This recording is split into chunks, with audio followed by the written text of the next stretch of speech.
All right. Works best that way. Okay. How did the event go on Thursday? Well, I was dazzled by the amount of people that came, maybe over 100, maybe 130, 100, who knows.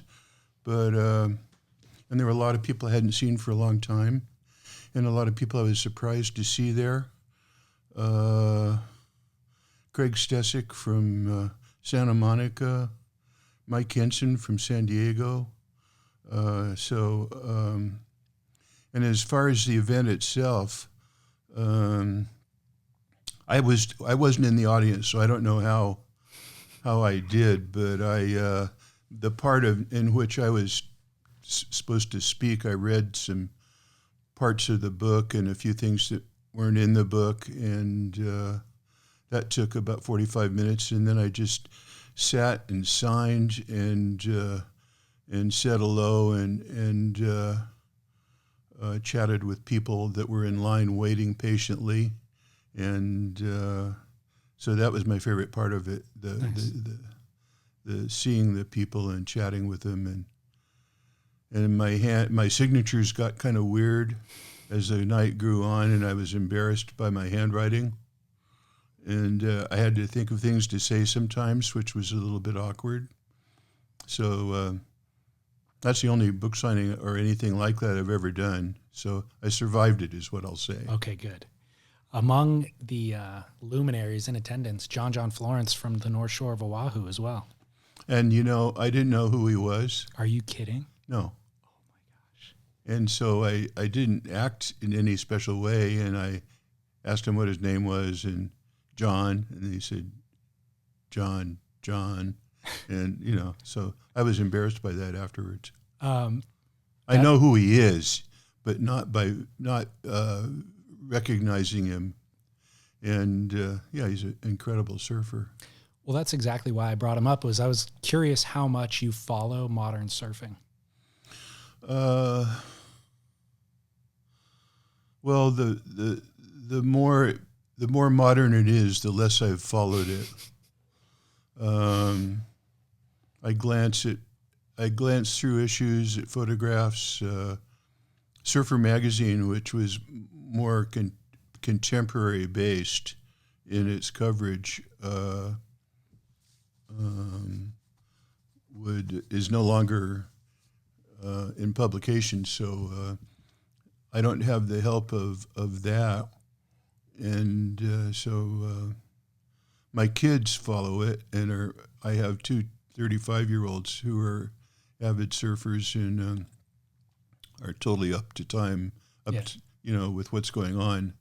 But as I age and become closer to the end of the road, my vision grows shorter. But I certainly know who John is. And now you know what he looks like too. Yeah, tall and lanky. Well, you were dazzled by the turnout, and it, you named a bunch of your friends, essentially contemporaries, people who you've known over the years. But is it Henry Ford? There you go. It was quite something, really, and friends that Alan Seymour and his wife, my brother. But is it nice to know that the young kids are also showing up because they want to hear from you as well, like John? It's not just your friends who are here to hear about. No, it's not just my friends, but I was. It's nice to think that they care about what I have to say or have said, or that's a pleasant thought. Well, they do, and it's because you are, as I think your book said, the gravitational center of so much of surfing and surf culture emanated from right where you happen to be living, the people that you happen to know, and you documented so much of it. So, they want to come hear from you. Yeah, and a lot of that was incidental, and as time goes on, the coagulation of incidental acts on my part become more and more profound, but not on purpose on my part and not consciously. But when I become aware of it, it kind of boggles me as well. Well, it may not have been consciously, but you were documenting it throughout all of it. You're having these experiences with people, writing about it, and sharing it with the world. So right, that's true. you had an active role Yeah. throughout. Yeah. So let me ask you real quickly. Let's talk about the book. I'm going to ask you some origin story stuff too, but the book itself, what was the concept for the book? Well, I have to be honest with you. The book occurred without me knowing about it. Okay. My wife and Whit, who was the editor at the Journal at the time, I think kind of pushed on it and put it together. And Whit gathered the articles and selected the ones and sequenced them, and then they showed me. I looked at it and kind of dumbfounded. Went, oh, okay, and so it came out, and I'm getting all the accolades for their effort. That's nice. It's good to surround yourself with people like that. Oh, it is, absolutely. I've been lucky all my life that way. Are there any articles that you think should have been included? Essentially, the concept for the book, by the way, is 50 Years of Surf Riding is the subtitle. Are there any articles among those 50 years that you think should have been included in the book that weren't? No, I really can't think of any. If I went through a list of articles that I've written, which I don't have one, I'd probably find pieces that I would think, oh yeah, that could have gone in. But basically, not really. I think a lot of my writing is very similar, and one topic is as valid as another in the sense of, I think the value of the book is that I have a perspective about surfing that is a bit unusual in that I edited and published a surf magazine for 50 years, and nobody else has ever done that. So when you do that job, you pay attention to the sport in a certain way and evaluate it and write about it, think about it, adjudicate it. And so my perspective of it is reflective, maybe a little thoughtful, and so I think any of the articles, any fairly astute combination of pieces that I've written, that many that they assembled, would be a representative slice of my thoughts. Got it. I feel like it's difficult to put 50 years of writing into a book, and there could be multiple volumes of this book. Well, that's perhaps the truth. Because right away I thought, well, I wonder if I could do another one with pieces that weren't used. And I suspect that's possible. A lot of the interviews were kind of the more stellar personalities, Quigg, Phil Edwards, foundational people. But for instance, I don't think Tom Morey's in there. Yeah, I don't think so either. And I think Tom Morey's the most had a huge influence on the wave riding culture, and the sport, because his inquisitive, creative, thoughtful mind was unique and bent the sport in different ways. Just the invention of the boogie board, which I think I offended his wife by saying he wasn't a good businessman, but he was a brilliant person. Did you say that on Thursday? Yeah. Oh. And what I meant when I said that was that he invented the boogie board, which is just so prominent, and it's out there, and it still died a poor man. Yeah. So that's what I was thinking of when I said he wasn't a good businessman, because his mind went from concept to concept And the most important thing to him was not benefiting from the prior concept, but developing the current one and then thinking of the next one. There's a piece that didn't get published called Breakfast at Denny's that I wrote, where I went into Denny's one morning, and as I was going in, Tom and Marcia were leaving. And as a matter of course, I said, "How you doing, Tom? What are you up to?" And he stopped and he looked at me and he said, "Do you really want to know?" And I said, "Well, yeah." So he said, "Come over here and sit down again." So we all sat down, and he explained to me that he was coming up with a concept for space travel, and that the idea involved going out into space far enough away to get away from the Earth's gravitational pull, and then remaining stationary and letting the universe come to you as it rotated.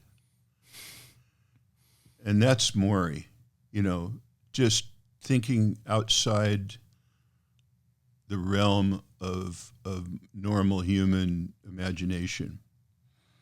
So he was a person that wasn't in that book. Mm-hmm. And I think if I was to do one book of that type, he would deserve to be in it. Yeah, absolutely. Yeah. He deserves a book on his own. I was going to say, yeah, totally. And just as a side note, his very first bodyboard is right on the other side of these doors. It's just sitting out there propped up. So for listeners, we're at the Surfing Heritage and Culture Center, and they should absolutely support and get involved and check them out because there's resources like that. Yeah, that bodyboard is such an unattractive piece of just material, but what it entails is flexible, and the contour and the shape and whatever curve there is and where it is, everything is very, very on purpose. And that board enabled more people to experience riding a wave than anything or anyone else in the history of man on Earth. Undeniably. Yeah. You mentioned in this book there are previously unpublished articles, essays. You were publishing the magazine. Why were those unpublished? Oh, I don't think there were unpublished. I think so. Well, I'm not aware of them. Oh, but, okay. it could be, Yeah, there are. I don't know if I'll be able to access them super quickly. Yeah, it doesn't say in the table of contents, but at the beginning of previously unpublished, Pink Cloud. Oh, a half-year trip to Oahu. Okay, yeah. There you go. I'm just curious, if you are the publisher, how does your work not get published? Is it just an editorial decision that it didn't fit in a particular issue, or? Well, I just think that at the time that was written, there was no use for it. There was no need for it. Gotcha. That was a recollection of my first trip to Hawaii, and its length and so forth didn't really serve the purpose of any issue at the time it was written. Gotcha. And so it just got kind of hidden in the dust of time as time rolled along. Got it. Well, for listeners, even if they've read through the Surfers' Journals, there's unpublished pieces in this book which make it worth getting, because those stories are super interesting now and are just as valuable and valid as anything that was published. Well, that's thank you. Yeah, gladly.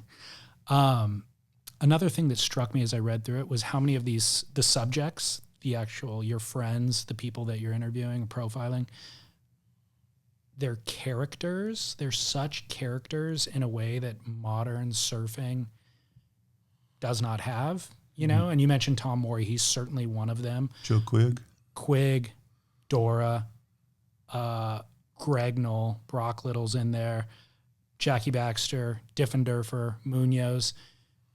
Surfing used to really venerate and care about, care about whatever individuals who are living a very individual path in surfing. And I feel like modern surfing, it's so has missed that, has entirely moved away from it. It may, that may be true it likely is, but there is also the thought that back then surfing was so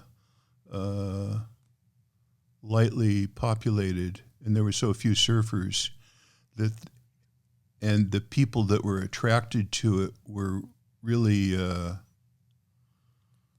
unusual to do something that wasn't normally done. It wasn't known. It was and so it attracted a really different kind of person. Gotcha. To the activity, and now it's like homogenized, and it's unfortunately going to be an Olympic sport, which I say unfortunately because I think that surfing is not about competition, and so the Olympics take it and put it into a place that they want it to be, and then that becomes how surfing is understood by the world, and it's not that to the enthusiast who doesn't do it that way. Can both things exist? Yeah, sure. Yeah. Oh, the surfing, just the way it is, the normal Joe Doak surfer who goes out for his own pleasure and just to feel the wave and go surfing and have a good time with his friends and go to the beach and enjoy the whole environment and that whole experience.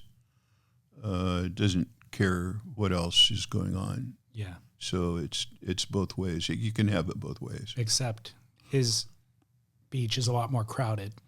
That's true. And people that don't and I say surf. His beach. Yeah. It's not his, but well, yeah. you do feel like you have beaches that are yours. Totally. And I guess that's true of golfers and skiers and I think it's human nature. Human nature, right? To be possessive. Yeah. Or to feel possessive. If you've been doing something longer and then a newbie shows up, you do feel entitled. That's right. Yeah. I think about what you just identified though a lot the older I get, and going through your book again, kind of, because my perspective, and because I'm doing the podcast every single week, I'm kind of incorporating modern perspective constantly. Oh, absolutely, sure. And adjusting, accommodating that based on how I grew up, adjusting the way that I kind of perceived surfing. Anyways, the concept of competitive surfing being so counterintuitive to the original act of surfing is more clear to me now than it's ever been, and also more problematic now than it's ever been. And so I was kind of accepting it, but then going through your writing, reading your writing, some of it that's, from the 90s when I did grow up, it was really nostalgic for me, and it reminded and kind of reset some of my values and the rites of passages that I went through. And that's why I kind of brought up the characters that used to exist in surfing. It was all individuals pursuing surfing in an individual way. And I feel now the homogeneity is related to money largely and contests largely. So you have to surf to a criteria in a contest. The judges are defining in their quest for objectivity. They're defining a criteria. And so you have to do these things. If you paddled out riding a board that didn't fit the criteria, you're not going to make it through your heat. If you do a trick that they had not conceived of previously, it's going to get underscored. And so all of it becomes homogeneous. And then there's money attached to it. And then in your post-heat interview, you better not say anything because X, Y, or Z company is paying you a certain amount of money to not say anything. And so... or to say something. Correct. Yeah. Exactly, yeah. So the characters that used to be venerated are now completely kind of trying to fit through this tiny needle to all look the same. Completely. Yeah. So I think that those characters still exist in the surf world. Yeah. There are yes, dudes in Western Australia just showing up. You'll never know who their names are, and they're charging big barreling reefs, in cold. Well, I think throughout the sport, there's probably people that would fit the profile of the original people that you were venerating as being unique and different individuals at the beginning, but they're just buried amongst the mass of people that do it, so they don't stand out and they don't get recognized or noticed or talked about, or the knowledge of them doesn't transmit to other areas as much as it used to. Well, you were seeking those. My point is, you were seeking those people out and profiling them because they're actually interesting, and modern surf media now doesn't. I think that's the main difference. And a lot of those people, and modern surf media isn't in print anymore. Good point.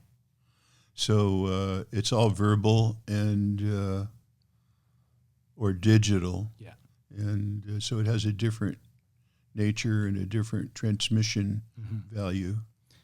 And a lot of those surfers, I think, aren't self-promoters, so they're not involved in the digital aspect of it. Yeah. You know. I don't even have a cell phone. You don't? No. Oh, I texted you 30 minutes ago. So maybe from the number you called me on last week, is that your house phone? Yeah. Oh, okay. Yeah. And the text didn't go through. Or my wife has one, and I may have used her phone, but okay. Yeah, the text didn't go through because it was to the house phone. Got it. Landline. Obsolete. Are you still writing about surfing? Not really. Okay. I don't have a drive to do it. I don't surf. I stopped surfing about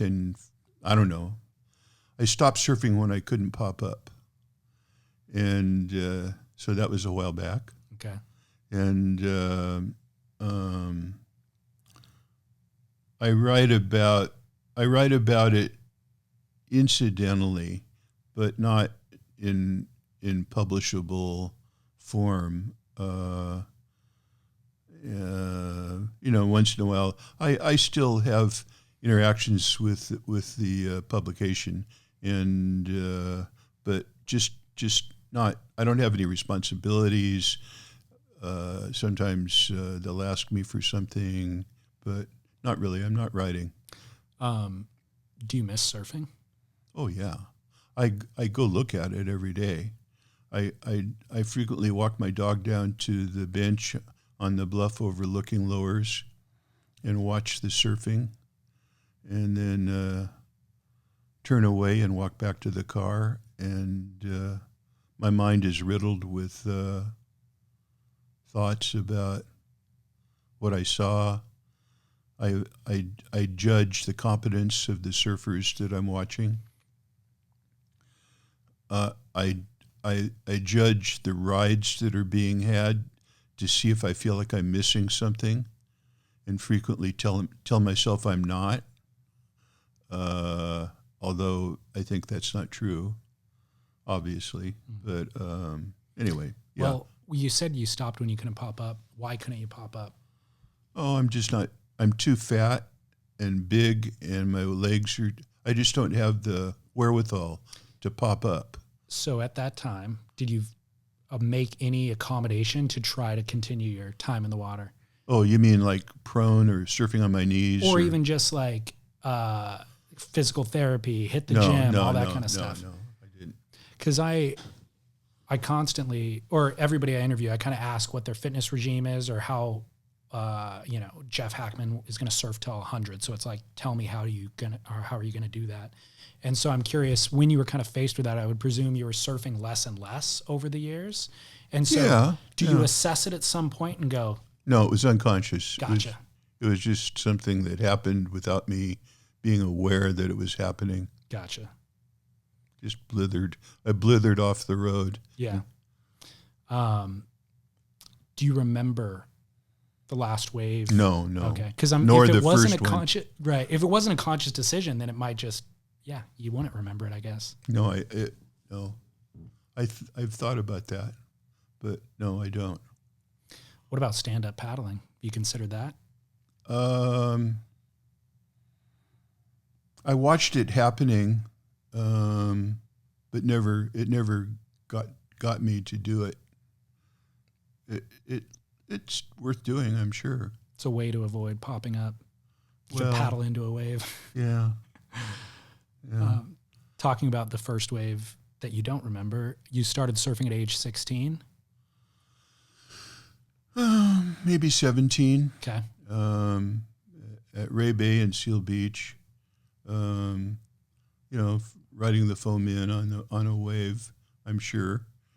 And soon after a period of months, I lived across the bay in Alamitos Bay in Naples, so we could paddle to get to Ray Bay and to the peninsula and walk along, then cross the entry jetties to Alamitos Bay and then over the rocks. And it was an arduous effort, but were there stingrays there at that time? Ray too? Bay, yeah. They used to net stingrays there and sell them, or to the hospital that would process the stingers and make an anti-venom kind of thing out of them. And I worked on that net crew, and they'd get like 1,500 a day stingrays netting at Ray Bay. Insane. Yeah. I was a lifeguard in Seal Beach too. Oh, I didn't know that. But so that's where I learned how to surf too. Oh. So I know that area well. Yeah. We knew it as Ray Bay as well, but we took to calling it RivCon because it's the river. Mm-hmm. Oh, RivCon. Yeah, like when it's pumping that right. Yeah, sure. RivCon. Yeah, and crabs. Yeah. Somebody just posted, I'll show you when we're done, posted a photo on Instagram of, I guess like the Navy maybe released a bunch of archival photos, and somebody was sorting through all of them to try to find surf imagery. And there's a helicopter shot of that spot from behind, with it absolutely pumping, like in the 20s or 30s. My goodness. And I don't know if they built maybe a break wall or something in the years since, but it used to apparently just absorb tons of swell. And so it was pretty fascinating to see. Just absolutely, breaking off that long jetty all the way in. The Alamitos Bay entry jetty. There you go. Yeah. Yeah. So, you wrote your first article for Peterson Surfing in 1968. Do you know what that first article was? What was it? I don't know. I was hoping you did. And tell me, let's paint the picture a little bit. It might have been. It was either a travel piece or about surfboards, about surfboard shaping, maybe. Okay. So paint the picture for us. You're living in Long Beach. You started surfing as a teenager. And what was your exposure to surfing, and what inspired you to write the article? Well, I started surfing in, like, say, 57, and started feeling accomplished about 1959, 1960. And in 62, some guys in my crew and I went to Hawaii in the late summer to spend the winter there and ride the North Shore, which was still there was only maybe 10 surfers living on the North Shore at the time. It wasn't very crowded, and Pipeline had just been discovered the year before, so it attracted a lot of the people that went there on the weekends, and frequently Sunset would be pretty underridden or no one out or one person out or something. So we surfed Sunset a lot and rode Waimea and came back. Anyway, I came back from the islands in the early spring. With $100 more in my pocket than I left with, which blew my dad's mind. How'd that happen? Oh, he gave me $25 when I got on the plane to fly over there. Well, we worked at the Foremost Dairy. Okay. Towards the end of the winter, and I think we made $1.85 an hour, which they paid us in cash at the end of each shift, because it was a Teamsters strike, striking the dairy, and we were strike breakers. Gotcha. And there was some danger involved in that, but I won't get buried in that story. But anyway, when I came back, I got a job. Hobie had just bought Ole surfboards in Seal Beach, and he hired Mickey Munoz to run it, and Munoz hired me to be his left-hand man, and so I was his assistant at Munoz Surfboards that summer, and there was this guy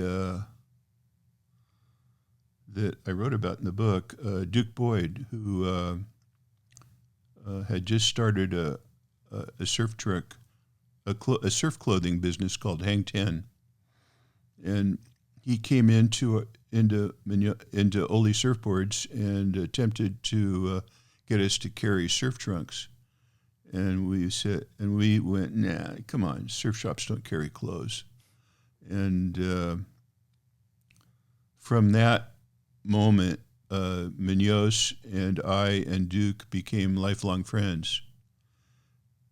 We didn't carry Hang Ten, but he went down the road and sold it to Jack's and other shops that are still alive, and Ole's is long gone.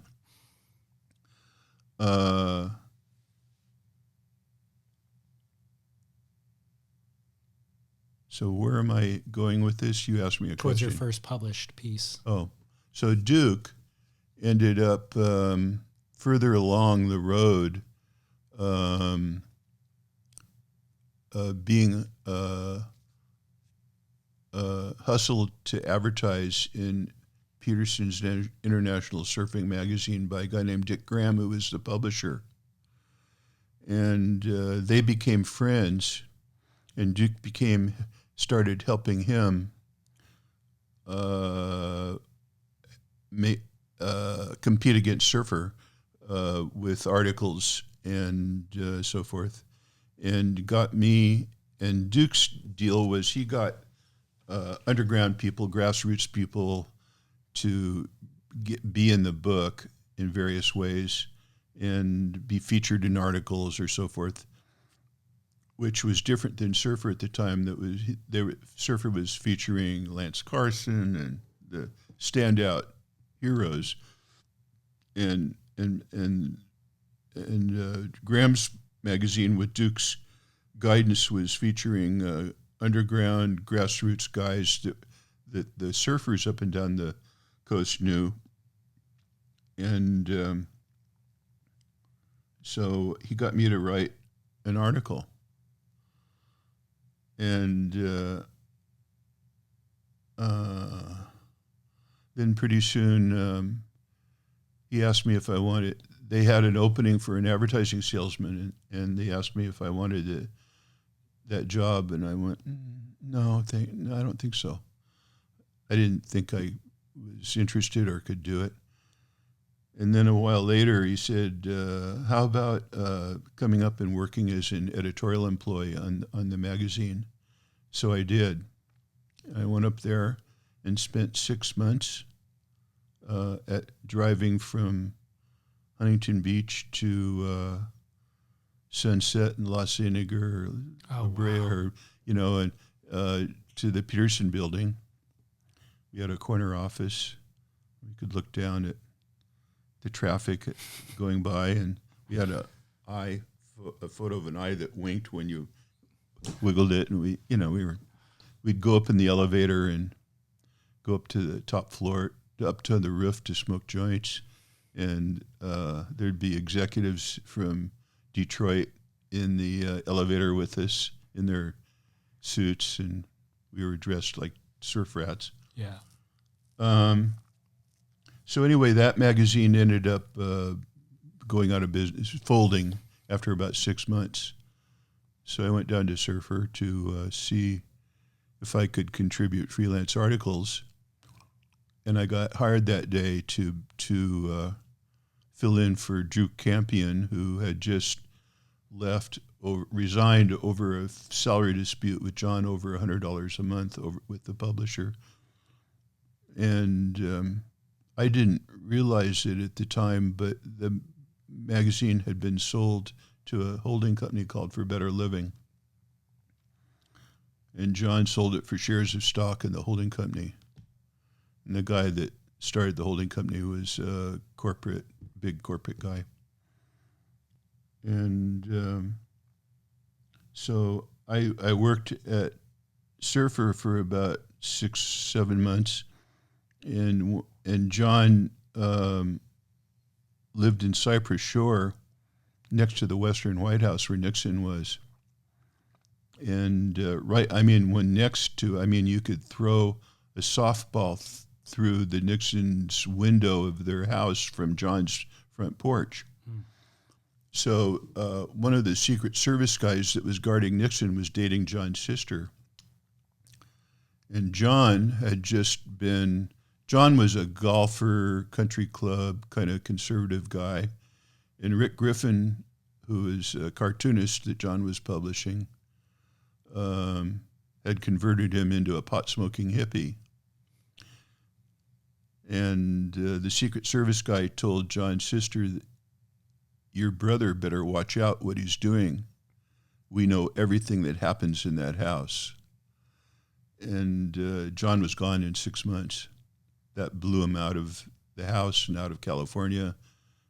And so he looked around for someone to make the publisher so he wouldn't leave the magazine without someone in the chair.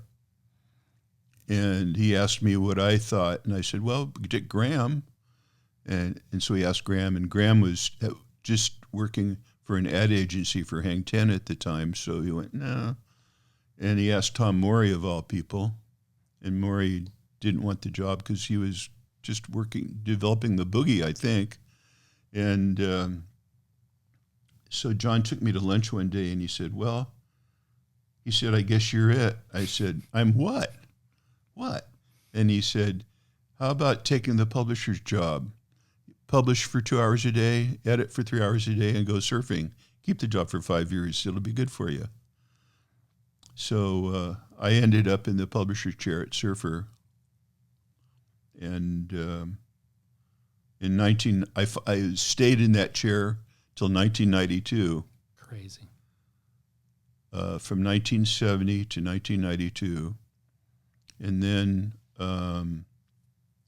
I met my wife, who came to work there, and we met and got married, and I left in 92.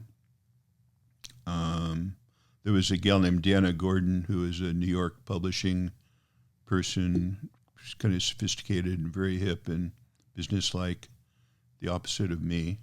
And she ended up getting the job of running that place, and I left.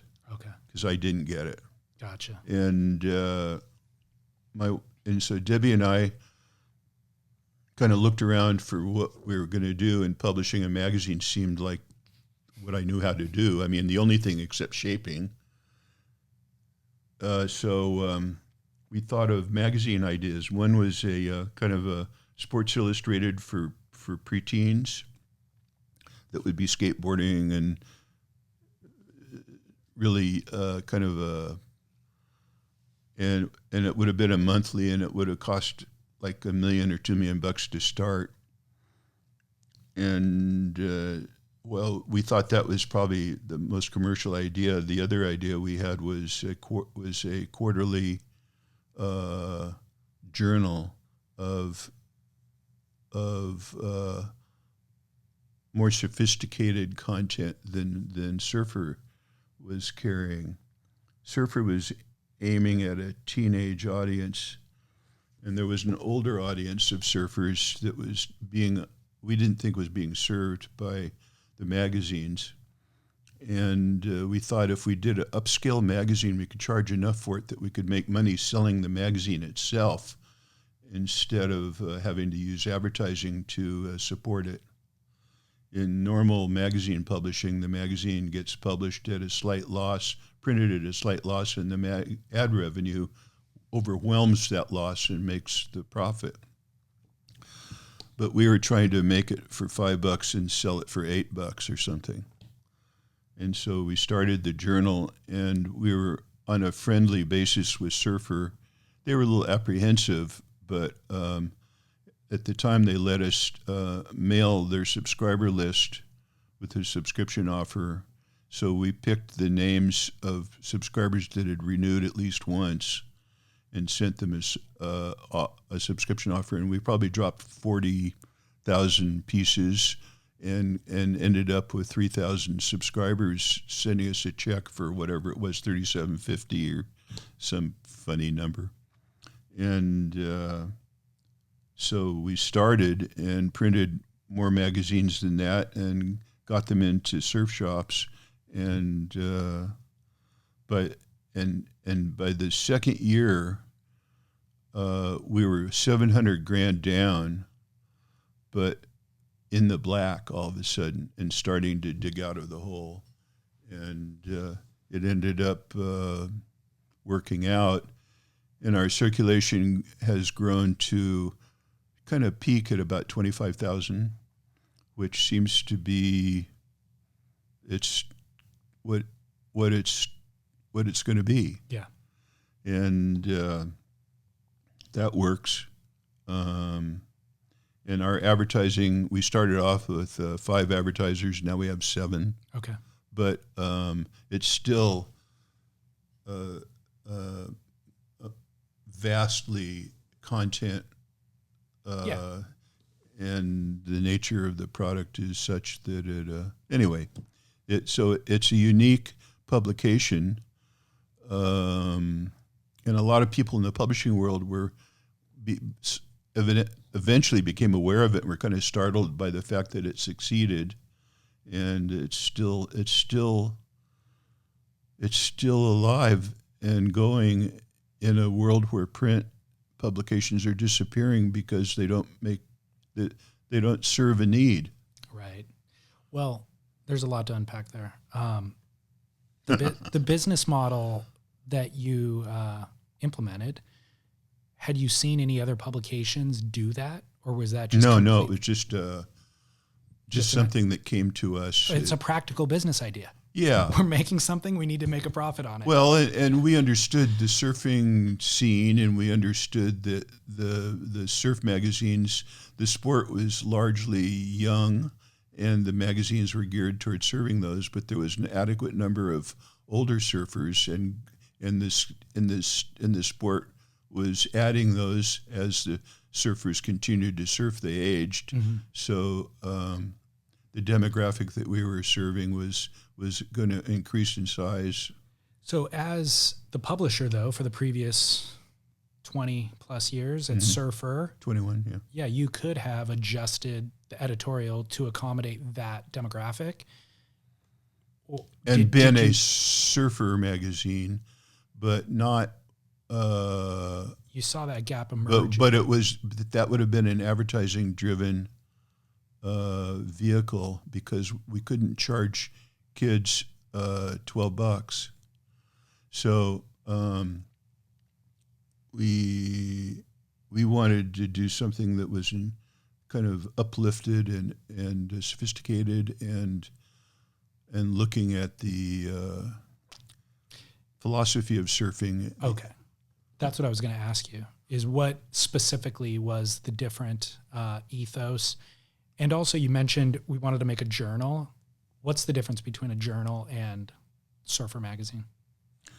Well, I would say the absence of advertising. Got it.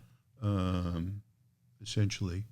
Got it. A journal sells the editorial, the content is what you pay for. And so that would be the deal. Got it. A journal could be not so glamorous in its physical nature, but still could be a journal as long as it didn't have advertising and,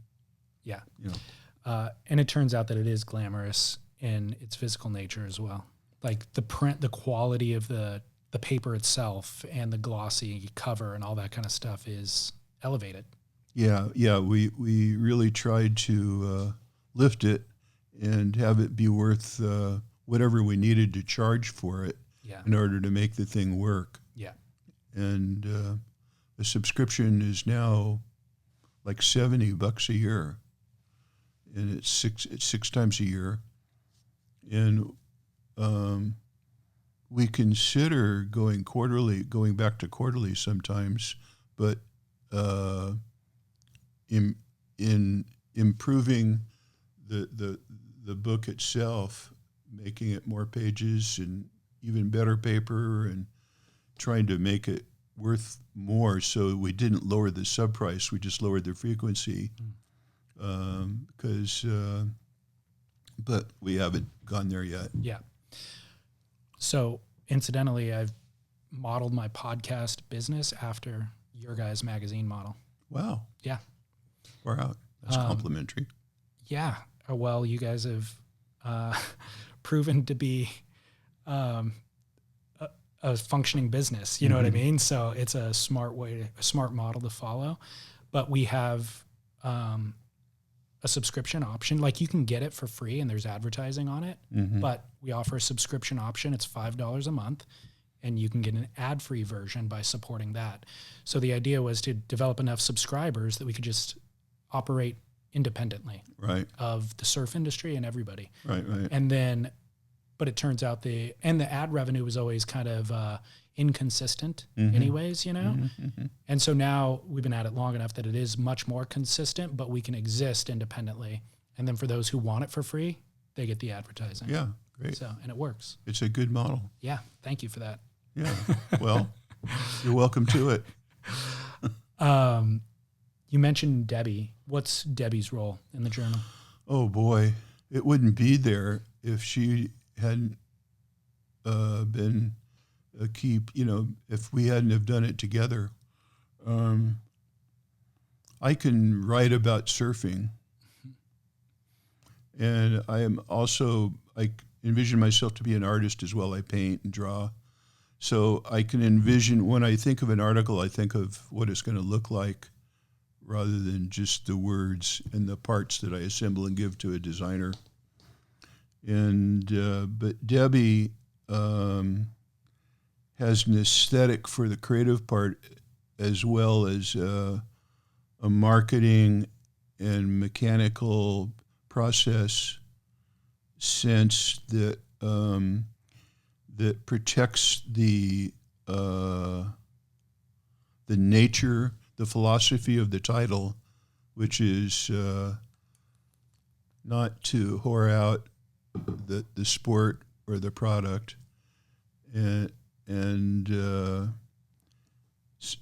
but yet build mechanisms for circulation and manage employees and create a whole structure, a business structure. So she's really the journal, and I'm the decoration. And but it takes decoration too. So I played an important role, but without her it wouldn't be there. And so it was just a unique circumstance that we were together and had the aptitudes to make it happen. Yeah, it was just one of those things. Does she still maintain an active role? Oh, she's over there right now. Oh, she is. Okay. We're across the street from the Journal office. Right. And she's working because we had a publisher, Brendan Thomas, who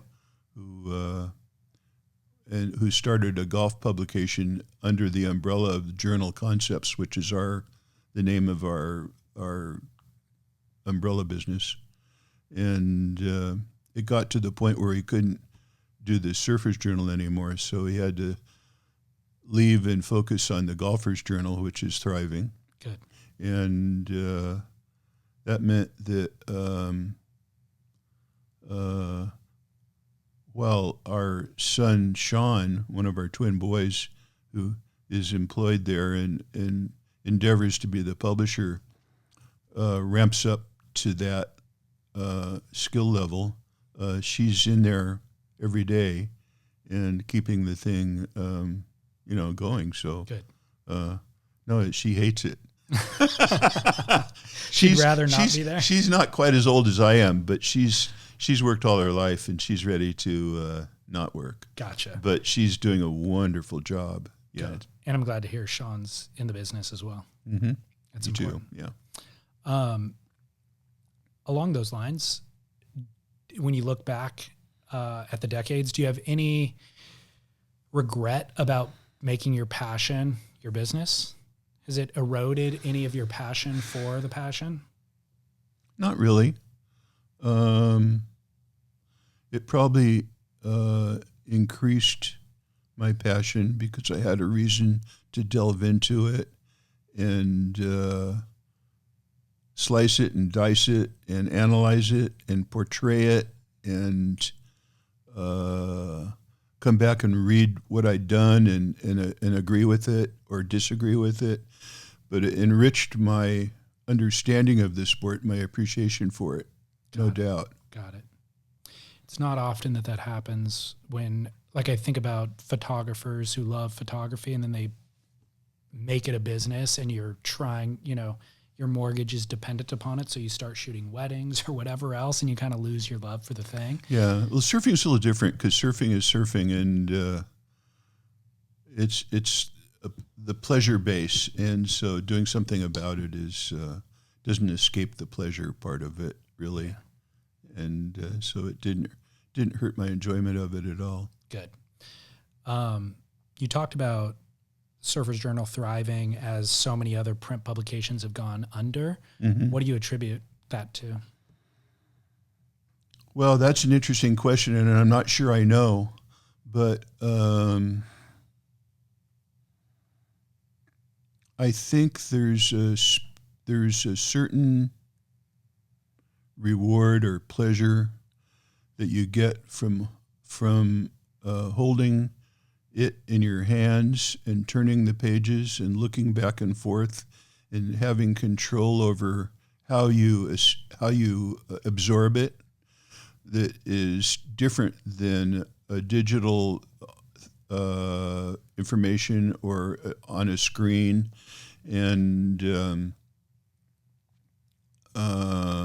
so the more that goes away, the more that what's there is treasured.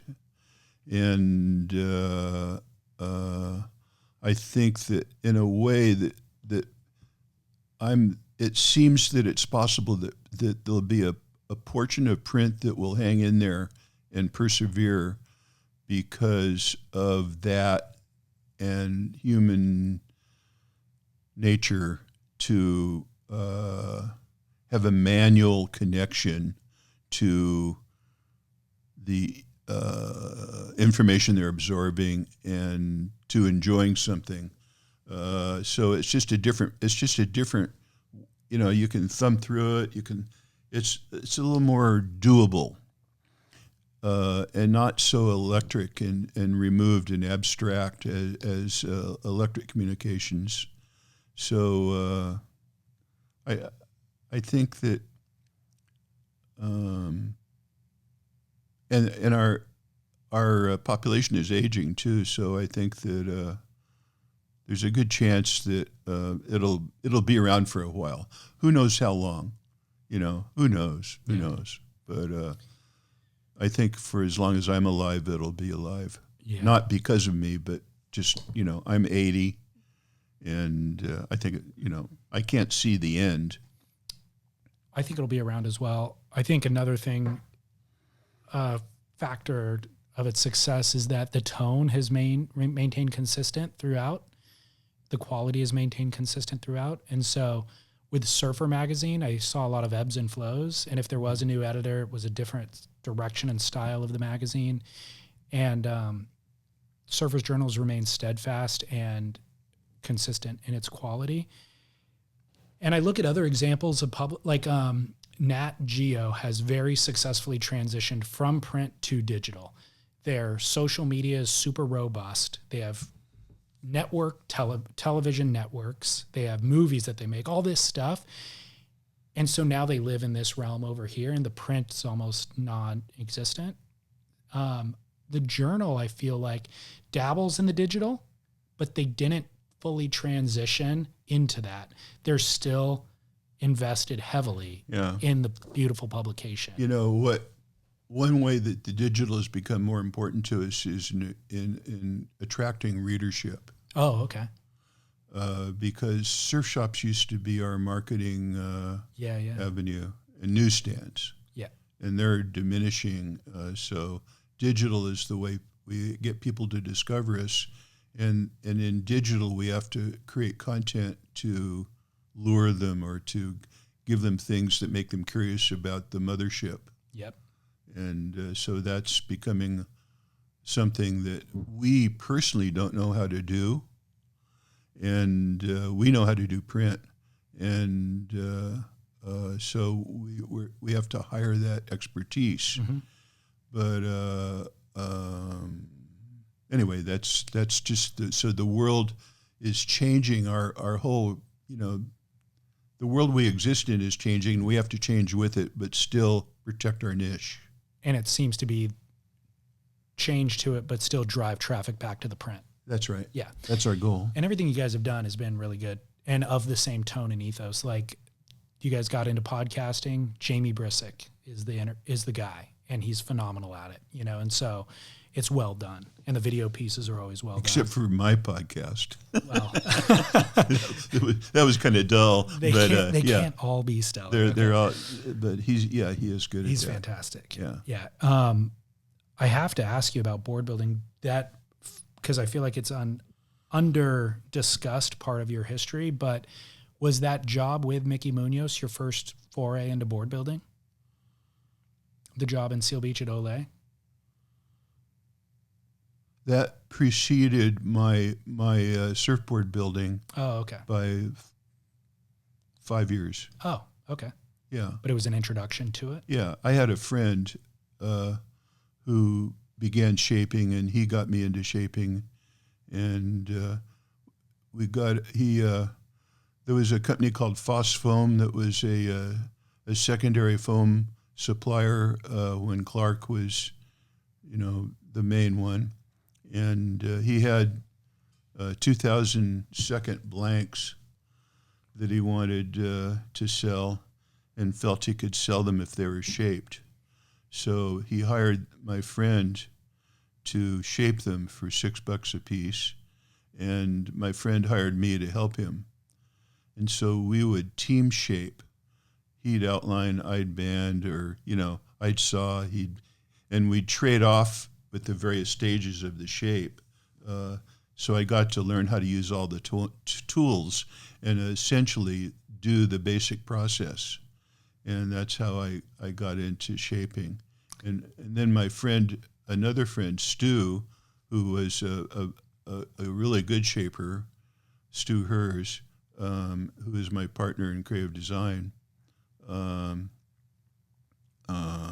really refined my skills as a shaper. Gotcha. So those 2,000 boards, though, that's a great way to start. I mean, that's man. a lot of volume. volume. Yeah, that's a lot of foam dust. Totally. Boy, it was amazing. We do 15 boards a day. That's a ton. Yeah. Crazy. So you mentioned creative design was the name of the surfboard label. Yeah. How long was that in existence, and when was the last time you shaped a surfboard? Probably 69. Oh, okay. And it was in existence for shortly after I left, and Stu moved to Costa Rica, and it went away. Got it. Yeah, it was in his shop in Huntington for a couple of years. Okay. I had seen the fact that you were a board builder referenced or shaper a number of times, but I didn't know if you were doing it all along quietly just for your own boards, or if it would just came and went. We began by private label shaping boards, building boards for surf shops. Okay. With their own labels. Got it. And then create our own label, and move to a shop in we were in Costa Mesa on Goat Hill, and Harbor Shaping Room was right behind ours, and then we ended up moving down to Coast Highway, and having our own label, and then moved to Huntington, and we're there across the street from the pier, almost next to Greek surfboards, and that was fascinating. back to the book and surf writing, is there anybody who you wish that you would have gotten a chance to interview, or any that you never did? Because it seems like you were engaged with everybody. That's a hard question to answer, because there's just, gosh, the whole world of surfers, and there were a lot of interesting people. I never interviewed Skip Fry, or, there's just numerous surfers who were really good and probably thoughtful and had something to say that I didn't get around to. Yeah. I just didn't. You still can. You can still interview Skip Fry if you wanted to. I could. That'd be an interesting one. It's a thought. Yeah. I don't know. I never interviewed Lance Carson. I never interviewed Mickey Dora. There's a great piece on Dora in the book. Well, yeah, that was a very touching and difficult visit that we paid him. Yeah. If you could order a surfboard from anybody on the planet, what would you order at this point? Yater was always one of my favorite. Was he? Guys, and I ordered a series of boards from him early on, and we had a lot of respect for him. We were clued in before we knew that he was like really one of the top guys. Okay. And then I discovered that I indeed agreed. And whereas Mickey Munoz, for instance, was a shaper, and he kind of like whittled his boards, but they came out well because he knew what worked. Do you own anything from Pat Curran? Well, Pat Curran was, I had a 11-4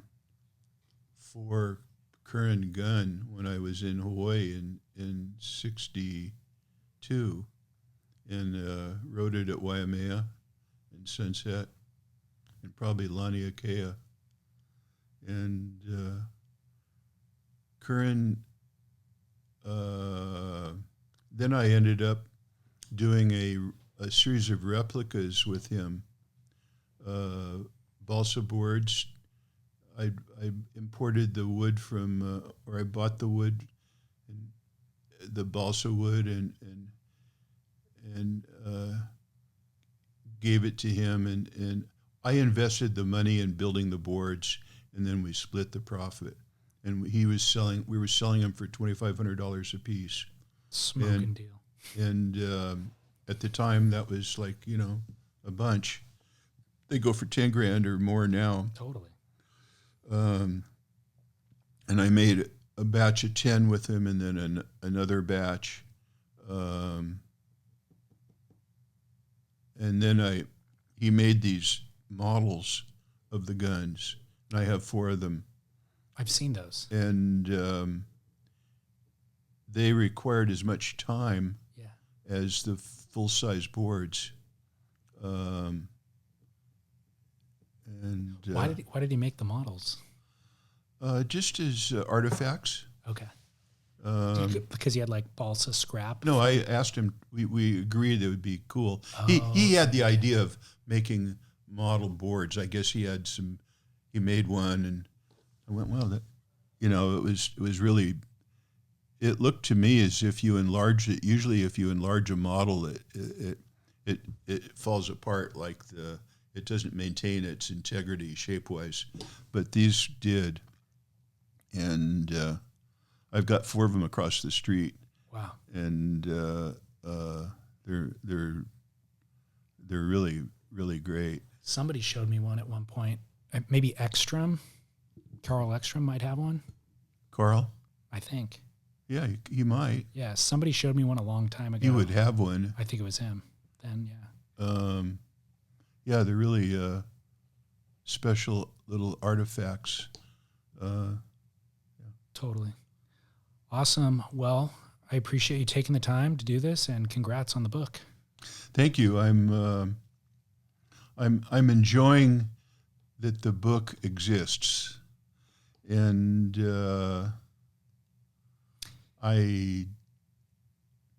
I hope we can. We have some left. You know, you print them 2,000 at a time. We sold out the first printing, did another printing, and we have probably, I don't know how many of those we have, but hopefully they won't be in the warehouse 5 years from now. I hope. Well, we'll direct people to buy them as well, but it serves value because magazines are a little more ephemeral, and even though I keep them, I never really open them up again. Right, and I've got a ton stacked in my garage that I've not looked at in decades. Books, I keep them out. They're in under the TV in a bookshelf, and I actually go through them periodically. So I think this makes it. This has more staying power than the magazine. The articles were originally printed in the magazines. This has more staying power because it's in the book. Right, I agree. Yeah. That'll be around long after the magazines are gone. There you go. All right. Well, thank you again, Steve. Well, thank you. You're welcome. Appreciate it.